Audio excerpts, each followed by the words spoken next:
Our good mornings are a strength exercise primarily targeting the low back.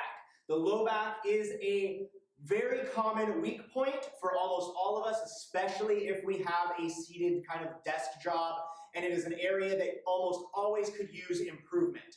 For this exercise, we are specifically targeting that low back area. So we're going to want to start off without any weights, just like I showed in that demonstration here. We can always progress up in weight from there, and I'll show you how to do that in just a moment. Starting position for these, nice relaxed position with those feet right about hip distance apart. Hands right on up on the outsides of the head here. I'm going to focus on keeping a straight spine as I push the hips back and I hinge on over. So utilize a mirror. Now is the time to really utilize a mirror that you have at home or a mirror in your gym to make sure that you're keeping your back straight. We're not wanting to round over like this. We're wanting to keep that posture in the back so it focuses on being able to support the rest of the body and keep that good neutral spine throughout our exercises. So, hands next to the ears, pushing those hips back, keeping that back nice and straight, trying to hinge on over to where we get almost parallel with the floor, with the back here. Legs are going to bend slightly, but not very much. We're instead focusing on that pivot at the hips. Head is staying in line with the spine as I'm looking at the floor at the bottom, and then I'm going to stand back on up, nice and tall at the top.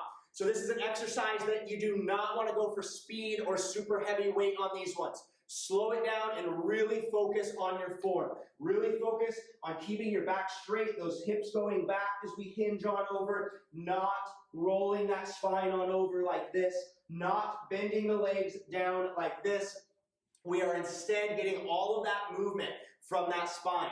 Once you find that that exercise is fairly simple, you have no problem performing it, your low back is not fatiguing, you can start by adding in a weight. You can add a bar, you can add a sandbag, sandbell. I'm going to show it with a dumbbell. You'll bring that dumbbell, set it on up on those shoulders right behind that neck, and then perform that same movement. Hinging on over, keeping that back nice and straight, standing on up, nice and tall at the top. So remember, slow it down. Start off without any weights and really focus on keeping your back straight. Utilize that mirror. Hinge on over. If you look over in the mirror and you see your back rounded, push those hips back. Focus on keeping it nice and straight so that we are hitting that low back area we are trying to really strengthen.